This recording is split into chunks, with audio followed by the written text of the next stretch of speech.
नमस्कार, मैं अंजना और आप देख रहे हैं कर्म कसौटी न्यूज। आइए रुक करते हैं आज की बड़ी खबर पर। जीएसटी दरों में कटौती का विभिन्न क्षेत्रों ने किया स्वागत। अमित शाह, राजनाथ सिंह ने बताया ऐतिहासिक फैसला। शीर्ष निर्यातक संगठन फियो ने जीएसटी परिषद के फैसलों का स्वागत करते हुए कहा कि 7 दिन के भीतर रिफंड निपटान की प्रतिबद्धता सही दिशा में उठाया गया कदम है और इससे निर्यातकों पर नकदी से जुड़ा दबाव काफी हद तक कम होगा। फियो ने कहा कि समय पर और पूर्वानुमानित रिफंड भारत के निर्यात प्रतिस्पर्धा बनाए रखने के लिए महत्वपूर्ण है, विशेषकर जब वैश्विक मांग अनिश्चित बनी हुई है। भारतीय निर्यात संगठन महासंघ यानी फियो ने कहा कि वैश्विक मांग को लेकर बनी अनिश्चितता के बीच समय पर और पूर्वानुमानित रिफंड भारत की निर्यात प्रतिस्पर्धा बनाए रखने के लिए बेहद अहम है।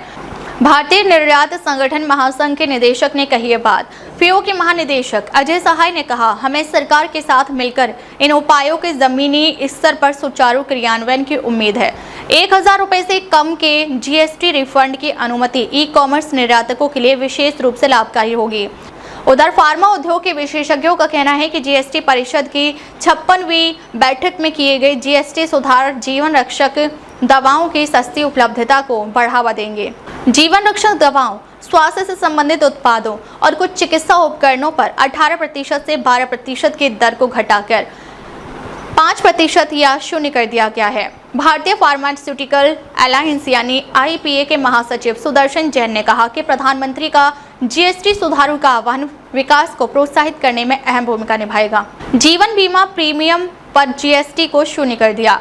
भारतीय चिकित्सा उपकरण उद्योग संघ यानी AIMED के समन्वयक राजीव नाथ ने भी स्वास्थ्य उपकरणों पर जीएसटी दरों को घटाने के कदम का स्वागत किया। इस बीच सरकार ने व्यक्तिगत स्वास्थ्य और जीवन बीमा प्रीमियम पर जीएसटी को शून्य कर दिया है। वर्तमान में 18% है।